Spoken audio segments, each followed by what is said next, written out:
लड़ाई में निमंत्रण नहीं भेजे जाते, जिनके जमीर जिंदा होते हैं वो खुद दौड़ के आते हैं। अगर आज नहीं जले तो कल बुझा दिए जाओगे। हमने भी बहुत पढ़ा लिया, आपने भी बहुत पढ़ लिया, लेकिन अब बारी है एसएससी के एग्जाम प्रोसेस को सुधारने की। कल रामलीला मैदान में 24 अगस्त को सुबह 9 बजे हम सभी टीचर्स और देश के लाखों एसएससी की तैयारी करने वाले विद्यार्थियों को एक जगह इकट्ठा होना है और शांतिपूर्ण तरीके से अपनी बात एसएससी, इस कंपनी और सरकार के कानों में पहुंचानी है। यह आखिरी लड़ाई है और इस बार हम जीतकर ही निकलेंगे। हमारे देश में एक्चुअली एग्जाम की सरकार को चिंता ही नहीं है, रिक्रूटमेंट की।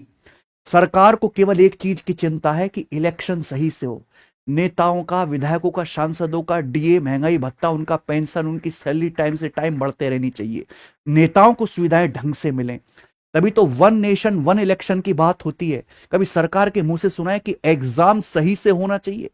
कभी किसी ने कड़े शब्दों में बात कही है? जहां इलेक्शन करवाने के लिए पूरे देश के टीचर्स को 1 महीने पहले से ट्रेनिंग करके ट्रेन किया जाता है। पूरे भारत के स्कूलों में और जगह जगह सेंटर बनाए जाते हैं। पहले बैलेट पेपर से चुनाव होता था, दुनिया भर की ईवीएम मशीनें खरीदी गई।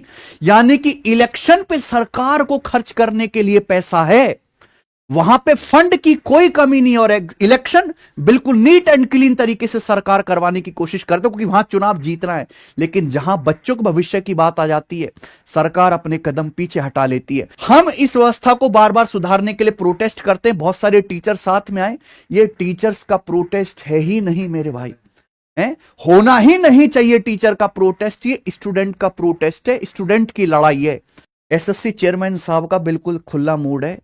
जो हो रहा है चलने दो, जो हो रहा है सही हो रहा है, जो होगा सही होगा। वो चिल्लाने तो चिल्लाने दो, रोते हैं तो रोने दो। पहले चिल्लाएंगे, फिर थक जाएंगे, फिर चुप हो जाएंगे, फिर पेपर दे आएंगे, हम रिजल्ट निकाल देंगे। यानी कि तानाशाह बन चुके हैं ये एसएससी चेयरमैन। को किसी से कोई घंटा फर्क नहीं पड़ रहा। मतलब इनसे कठोर आदमी नहीं देखा। इनको पता है, सारी हकीकत पता है, पर फिर भी उसको सुधारने के बजाय टालने के बारे में सोच रहे हैं। एसएससी के एग्जाम प्रोसेस को सुधारने की बजाय आपके बस की नहीं पेपर करवाना। आपने जितने वादे किए वो वादे जो हैं ढकोसले बन गए। वो क्या बोलते हैं वादों को, क्या बोलते हैं? जुमले हैं वो। आपके वादों पे, आपकी कई बातों पर रत्ती भर भरोसा नहीं, ना किसी बच्चे को, ना हम टीचर्स को। ये रिजाइन करो, चलते बनो। आपके बस की नहीं पेपर करवा पाना। सरकार से हम पूरी तरीके से निराश हैं।